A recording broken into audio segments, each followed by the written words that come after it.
नमस्कार, मेरा नाम आर्यन है। आप फर्स्ट पे आज झारखंड देखना शुरू कर चुके हैं। बिहार में जंगल राज की कई कहानियां आपने सुनी होंगी, लेकिन मौजूदा हालात में सुशासन बिहार में है ऐसा दावा किया जाता है। लेकिन जो खबर हम आप तक लेकर आए हैं वो एक अलग कहानी बिहार में बता रहा है, क्योंकि आरोप एक ऐसे व्यक्ति पर लग रहा है जिन्होंने खुद को बिहार के डिप्टी सीएम रेणु देवी का भाई बताया है। और जो मामला उनके ऊपर लगा है, जो आरोप है, वो ज़मीन कब्जाने का है।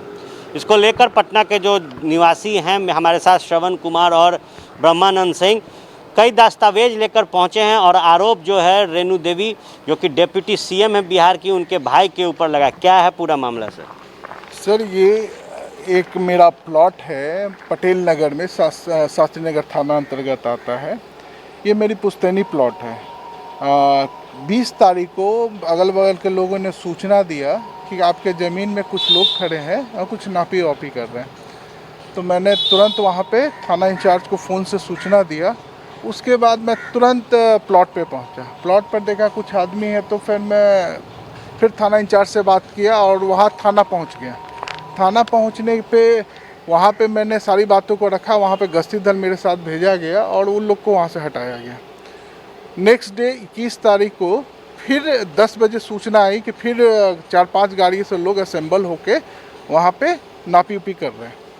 फिर मैंने थाना इंचार्ज को वहाँ फ़ोन किया और वहाँ पे सूचना दिया कि सर कल ऐसे हुआ था, आपने गश्ती दल भेजा, आज पुनः लोग आ गए हैं। तो उन्होंने कहा कि ठीक है, मैं फोर्स भेज रहा हूँ।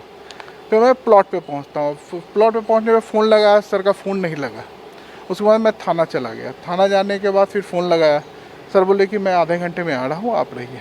आते हैं, सारी सूचना मैं देता हूँ, लिखित आवेदन देता हूँ। उसके बाद मुझे नहीं, वहाँ पे बिल्कुल नहीं लगा कि वो वहाँ से मुझे मदद मिलेगी। वो बोले कि नापी कर रहा है तो नापी करने दो, अभी तो घेर नहीं रहा। बोले कि सर वो घेरने की बात कर रहा है ना, नापी करके घेरने की बात करे, आप थाना को वहाँ पे भेजे और इंक्वायरी कराएं। तो वहाँ से मुझे उचित जवाब नहीं मिला। मैं प्लॉट पे वापस आता हूँ और वहाँ पे आने के बाद मैं विरोध करता हूँ। विरोध करने के बाद वो लोग रुक जाते हैं। फिर थोड़ी देर के बाद मेरा सामने ही में ऑफिस है, मैं ऑफिस में आके अपने बैठ जाता हूँ। फिर उसके बाद वो 2 लोग आते हैं कि आपको डिप्टी सीएम के भाई बुला रहे हैं। हम बोले कौन डिप्टी सीएम? तो बोले कि रेणु देवी के भाई बुला रहे, पीनू सिंह, उनका रवि प्रसाद नाम है। मैं बाहर आता हूँ। आने के बाद वो बोलते हैं कि तुम रोक क्यों रहे हो सब करने से? बोले कि सर आपको कोई गलत तरीके से बता रहा है, ये प्लॉट मेरी है, मेरी ख़ानदानी ज़मीन है ना। मैंने तो कभी किसी को बेचा ही नहीं। नहीं, ये मैंने ज़मीन खरीद लिया है ना, और इस पर तुम लोग हट जाओ। बोले कि सर आपको कोई गलत बताया है, कोई बरगलाया है, कोई एजेंट बताया है ना, आप गलत तरीके से आप आ रहे हैं। आप चौहद्दी पूछ लीजिए, अगल बगल से लोगों से पूछ लीजिए ज़मीन किसकी है ना। तो बोले कि नहीं, ये ज़मीन हम ले लिए हैं, ये इस पर हम नापी करेंगे और 2-3 दिन में इसका घेराबंदी करेंगे। बोले कि सर आप गलत कर रहे हैं। फिर हमको आसपास के लोगों का नाम, मतलब मेरा घर मैनपुरा हुआ, तो आसपास के अपराधियों का नाम गिनाने लगे, कौन बचाएगा तुमको, मैनपुरा से उठा लेंगे।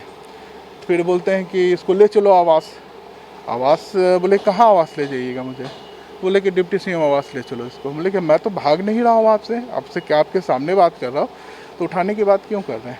मैंने बोला कि इनको अगर आपकी ज़मीन है, आप सरकार की तरफ से आइए, सीओ के यहाँ आवेदन दीजिए। मेरा भी आवेदन दिया हुआ नापी के लिए, डिमार्केशन के लिए, कि फिर से मेरा डिमार्केशन कर दिया जाए। आप भी आइए, माध्यम से आइए। इसकी क्या पूरी जानकारी जो है डिप्टी सीएम को आप लोगों ने दी? प्लॉट नंबर हमारा 1423 है और प्लॉट नंबर 1323 का कागज़ लेके आते हैं, बिल्कुल डिफरेंट प्लॉट है।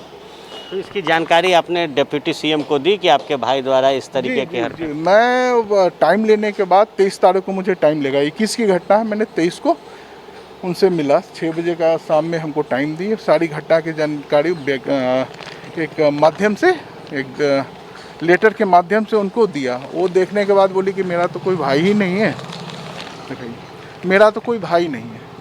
मैंने बोला कि मेरे पास अगल बगल के लोगों द्वारा बनाया हुआ फुटेज है, भी फोटोग्राफ है, आप कहेंगे तो मैं आपको दिखा सकता हूँ। फिर बोली कि नहीं, मेरा भाई उस दिन है ही नहीं। फिर उसके बाद बोली कि ठीक है, मैं इसको संज्ञान में लेती हूँ। बोली कि मैडम हम लोग तो एक आम आदमी, आपसे अपेक्षा है, एक न्याय की अपेक्षा, आप सरकार में है, एक बड़े पद पे है, आपके द्वारा, आपके परिवार के द्वारा इस तरह से होता है तो हम लोग कहाँ जाएंगे। तो बोले कि अच्छा हम देखते हैं, ये कह के बोले कि कब मिले मैडम आपसे, बोले कि 2-3 दिन बाद आके मिलिए। ये पिटीशन मैंने दिया था।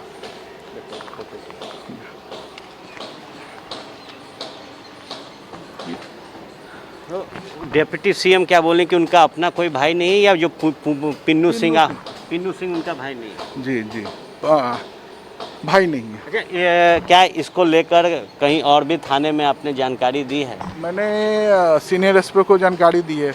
घटना के दिन मैंने सीनियर एसपी को भी फ़ोन किया, डीजीपी को किया, मुख्यमंत्री आवास में फ़ोन किया, कार्यालय में उनके, कि मेरे साथ सर ऐसे ऐसी घटना हो रही है, इनका नाम लिया जा रहा है, मुख्यमंत्री से मुझे समय मिले। तो बोले कि मुख्यमंत्री दिल्ली जा रहे हैं, आप 25 के बाद ट्राई करें।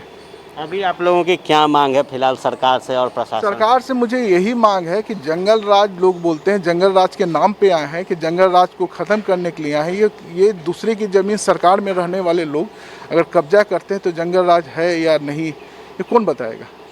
कहीं कोई सुन नहीं रहा, ना एसपी सुन रहा, ना डीएम साहब से मैं 4 बार मिला। इस घटना के बाद 22 को मैं डीएम साहब से भी मिला हूँ, सारी जानकारी दिया हूँ डीएम साहब को, एसपी ऑफिस में जाके अपना दरख्वास्त दिया हूँ। क्या आश्वासन कुछ मिला जान के सुरक्षा को लेकर और इस जमीन पे? कहीं कोई नेता अधिकारी कुछ बोलने को तैयार नहीं है। हम लोग एक आम आदमी कहाँ जाए, जान को पूरी तरह से खतरा है। दोनों भाई के साथ क्या हो कोई नहीं जानता, घर से हम लोग निकलते तक नहीं है। तो ये हैं हमारे साथ पटना के निवासी श्रवण कुमार और ब्रह्मानंद, दोनों भाई हैं, और जिस तरीके की घटना का विवरण इन्होंने दिया है उसके बाद सबसे बड़ा सवाल है कि क्या जंगल राज बिहार से समाप्त हो गया है? वहीं जो बातें ये कह रहे हैं वो जान के सुरक्षा को लेकर कहा जा रहा है। प्रशासन के कई आला अधिकारी से मुलाकात की, लेकिन आश्वासन के अलावा कुछ भी मदद नहीं मिला। बहरहाल जो पूरा मुद्दा था, जिनके ऊपर आरोप लग रहा है, जो व्यक्ति खुद को बिहार के डिप्टी सीएम रेणु देवी का भाई बता रहा है, उसे साफ तौर पर रेणु देवी नहीं जानती, जैसा श्रवण कुमार का कहना है। बहरहाल उम्मीद बस मुख्यमंत्री नीतीश कुमार से है और बिहार के प्रशासन से कि इन्हें इनका अधिकार मिलेगा, और जो बातें बिहार सरकार करती है आम लोगों के लिए, उस आम लोगों की आज उम्मीद बिहार के मुखिया नीतीश कुमार से है। आप बने रहे फर्स्ट बिहार झारखंड के साथ, खबरों का सिलसिला यूं ही चलता रहेगा।